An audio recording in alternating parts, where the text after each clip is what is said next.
Hey guys, what's up? Welcome back here to today's edition of The Fishing Teacher, and really appreciate you guys coming by the channel to check today's video out.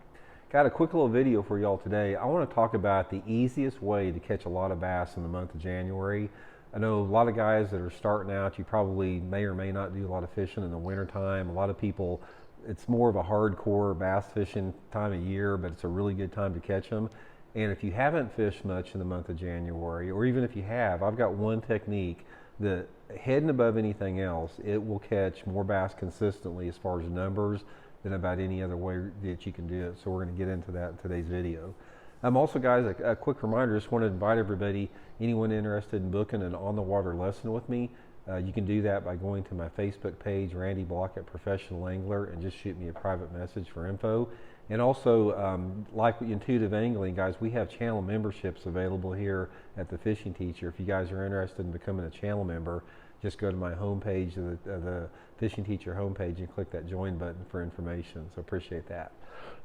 Okay, I think everybody knows about, traditional bass fishing techniques like jerk baits and little swim baits and Alabama rigs in the wintertime, spoons. I talk about jerk bait fishing all the time, but guys, the technique I want to talk to you today about is fishing a downsized jig in the wintertime, and we're going to talk about where you want to fish it. So first of all, when I'm talking about a downsized jig, I'm talking about a little small tidbit that you cut down. Now this is my Blaukat throwback jig, brown living rubber, and it's got a Zoom Super Chunk Junior on it. And guys, I'll link my throwback jig link in the description. This is the color you want. This is solid brown. Solid brown is the key color for the month of January. They like a solid brown jig with a green trailer better than any other combination. So look at that little tidbit, man. Isn't that, I mean, if you were a bass, wouldn't you hit that thing? That looks like a little crawdad in the water there. And that living rubber, guys, from my throwback jigs really got a lot of action in that cold water. So this is the jig setup that you want to use with it. And most of the time, for how I'm going to describe to fish it, I'm fishing it on 15-pound test, Seaguar and Vizix fluorocarbon line, and some type of a medium heavy 7-foot bait cast rod, but that's the setup. Usually ½ ounce is my favorite size, sometimes a 3/8, so you probably ought to get one of each, get a 3/8 and a ½ ounce there. Okay, now here is how simple it is, and this is why it's really easy. This is all about fishing bluff banks or channel banks in the month of January. Now what fish do, or a lot of bass do in the month of the coldest month of the year, is about half the fish will suspend on the lake and about half the fish will use the bottom in a little bit deeper water, depending upon the water visibility. So the depth that you want to fish for this technique is going to be relative to your water clarity. If the lake that you're fishing has over 3 or 4 foot of visibility, I'd target sort of that 15 to 25 foot zone. And if you have less than 3 foot of visibility, more that 5 to 10 foot zone. So here is what I like to do with it. Pick out a couple major creek arms in the lake, go about halfway back in those major creek arms, and get on the steepest bank that you can find in there. It needs to be some type of a channel bank where the channel is coming up close to the bank. I prefer some type of a bluffy, steep bank, and just simply take the jig, guys, and just methodically work down the bank. Just pitch it to the bank, work it down anywhere between 5 to 25 foot, just like we said, with the water visibility. Make short hops. You don't want to drag it across the bottom, but you don't want big hops. You just want to make little short hops on the bottom and just keep it in contact.